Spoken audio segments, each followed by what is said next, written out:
उम्दा और मेयारी चश्मे मिलने का बाएतमाद मरकज नैना ऑप्टिकल्स। नजर और नंबर के चश्मे इंतहाई मुनासिब दामों में मिलेंगे। नैना ऑप्टिकल्स जामत सालिहात के पास, ताबानी किराना के बाजू में, मालेगांव। आज की जो पत्रकार परिषद लेने का मकसद मेरा यह है, जैसे आप लोगों को सब लोगों को तो पता ही है एजुकेशन मामले के अंदर कितना बड़ा फ्रॉड और भ्रष्टाचार चल रहा है।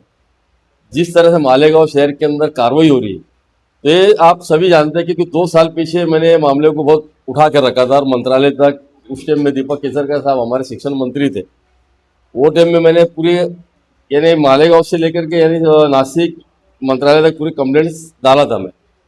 तो उसका रिजल्ट भी आप लोगों ने देखा। लेकिन ये अलग बात है, बहुत सारे लोगों का मानना है कि हमने करा बेगानी शादी में अब्दुल्ला दीवानी की कहावत है मालेगांव में, वो कहीं ना कहीं फिट होती है मालेगांव में।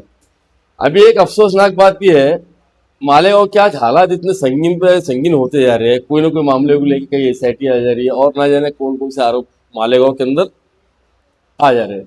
लेकिन ये एक ऐसा एक देखने में एक स्कूल है जो दारुल इल्म, जिसका मैं एक निवेदन दिया था, तो हमारे क्या नाम है उनको नए जो एओ आयल है घोगड़े साहब जो अभी हमारे ग्राम पंचायत में भी हुई है चार्ज संभाले, और अभी एओ बोल के हमारा महापालिका में भी उनके पास अभी चार्ज है।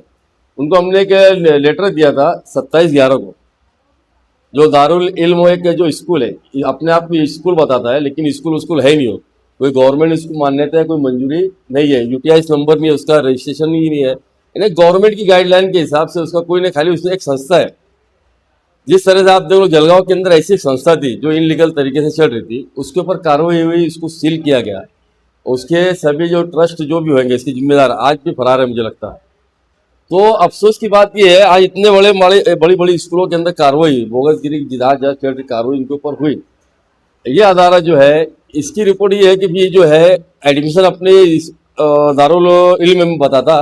दूसरी बात, ये खुद अपने अदारे का रिजल्ट भी बना के देता, LC भी बना के दे रहा, और आई कार्ड जो बच्चों का है इसके अंदर कोई भी मालूमात नहीं है, कोई भी डिटेल नहीं है, खाली आई कार्ड बना के बच्चों को गले में टांग के दे रहा।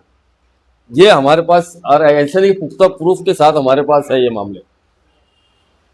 दूसरा जो है रिजल्ट भी बना के देता है वो, ये मालूमात लेना, रिजल्ट भी बना, तो इसका मतलब ये इतने धड़ल्ले से कर कैसे रहेंगे, सवाल उठता ही है मालेगांव शहर में। इसके पीछे मास्टरमाइंड कौन है, इसके ऊपर किसका आशीर्वाद है?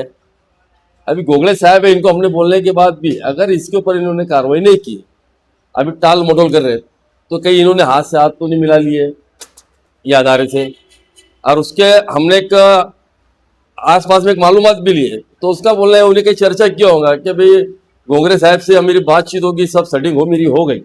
अब एक चर्चा है, अब अपन कहाँ से सुने नहीं, लेकिन मालूमात में हमारे ये भी आया कि भाई हमारी सब बातचीत उनसे हो गई।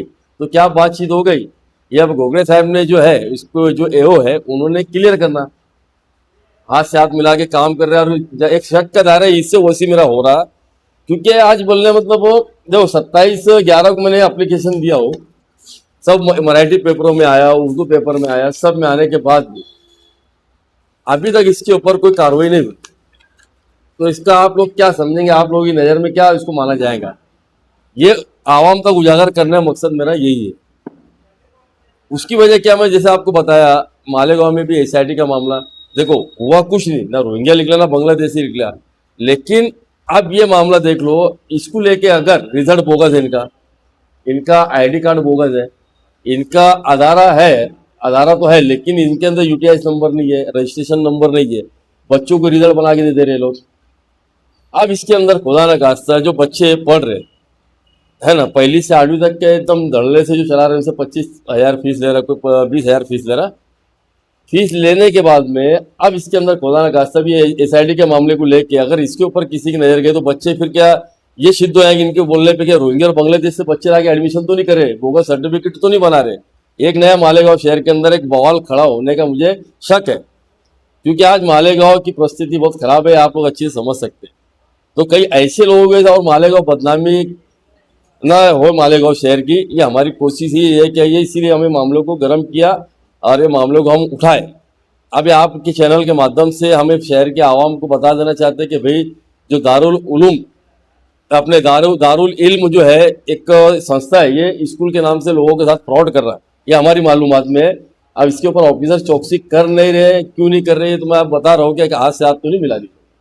अगर कोई ऑफिसर इसके ऊपर चौकसी नहीं करता तो हम इसके लिए मंत्रालय तक ऊपर तक हम इसके ऊपर कड़ी से कड़ी हम कार्रवाई कराएंगे।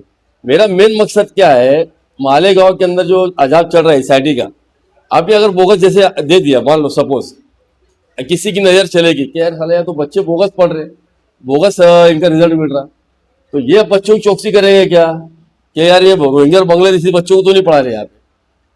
तो ये एक अपने आप मैं मानता मालेगांव के लिए एक बहुत बड़ा धोखादायक मामला है, इसको उजागर करना जरूरी था। इसीलिए मैं आज आप लोगों को याद किया और आप लोगों को पत्रकार परिषद लेके मैं आपके चैनल से माध्यम से बात गांव में बताना चाहता हूँ और ऑफिसरान तक ये मामला मेरा पहुंचाना चाहता हूँ।